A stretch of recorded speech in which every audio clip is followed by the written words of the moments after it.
নমস্কার। আজকে আপনাদের এত শর্ট টাইমে সবাইকে আসার জন্য অনেক ধন্যবাদ।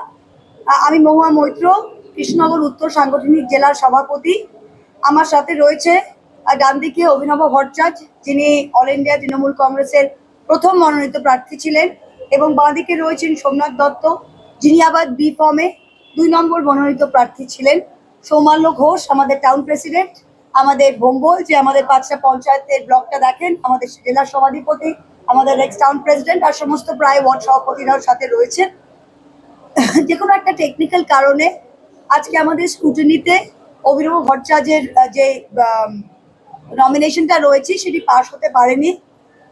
আর আমাদের অলরেডি যেটা 2 নম্বর মনোনয়ন দেওয়া ছিল সোমনাথ দত্ত, তিনার ক্যান্ডিডেটটা এখন অ্যাজ এ সাবস্টিটিউট, যদি একটা না হয় তাহলে সাবস্টিটিউট দেওয়া থাকে, তার সাবস্টিটিউটটা হয়ে গেছে, বেরিয়ে গেছে।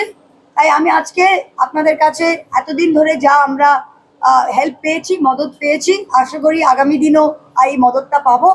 অভিনব আমাদের খুব ভালো প্রার্থী ছিল এবং দারুণ লড়াই করে উনি রিলে রেস হয় না, যে প্রথমে দৌড়ে অভিনব রিলে রেসের ফার্স্ট রানার ছিল, এবং সে হাতে তৃণমূল কংগ্রেসের ঝান্ডা ব্যাটনটা নিয়ে দারুণ দৌড়ে একদম প্রায় শেষের দিকে এসে গেছে।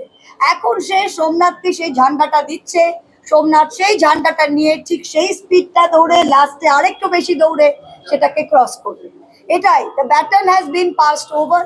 মমতা ব্যানার্জি সেদিন নাকাশিপাড়ায় এসে একটি কথা বলেছিলেন যে মমতা ব্যানার্জি প্রার্থী প্রত্যেকটা সিটে, কাকদ্বীপ থেকে কুচবিহার এবং কৃষ্ণনগরেও মমতা ব্যানার্জি প্রার্থী, এবং এটা সিম্বলের ভোট, এটা তৃণমূল কংগ্রেসের জোড়াফুলের ভোট।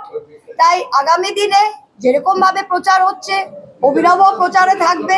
সোমনাথ দত্ত আমাদের ক্যান্ডিডেট, অভিনব প্রচার করবে। আমাদের যেরকম টিম তৃণমূল কংগ্রেসের ভোটটা করছিল ঠিক তেমনি করবে, এবং কাম 4th মে এবার বহুদিন বাদে 2016 পরে 10 বছর পরে তৃণমূল কংগ্রেসের জোড়া ফুল 4 তারিখ মে কৃষ্ণনগরে ফুটবে ফুটবে ফুটবে। এইটা আমি আপনাদের কাছে বলে গেলাম। কি কারণে মনোনয়নটা বাতিল হলো? এটা একটা টেকনিক্যাল কারণ ছিল, কারণ উনি ব্যবসায়িক, তো উনি প্লিজ একটু কথা বলবেন না সাহেব। উনি আসলে উনার গভর্নমেন্টের উনি কাজ করেন, অনেক কন্ট্রাক্টস করেন, তো ওটার বোধহয় যেটা রুল আছে যে আপনার কমপ্লিশন শেষ করার পর একটা ডিপোজিট পিরিয়ড থাকে। তো ওনার যদিও কাজ মোস্টলি শেষ হয়ে গেছে, তো ওই যে একটা পিরিয়ড থাকে, কোনো একটা কাজে 3 মাস, কোনো একটা কাজে 6 মাস, যার পরে ডিপোজিট পিরিয়ডটা ফিরিয়ে পায়। তো সেই সবগুলো কাজে সেই ডিপোজিট পিরিয়ডটা বোধহয় শেষ হয়নি কাজ শেষ হওয়ার পর। তো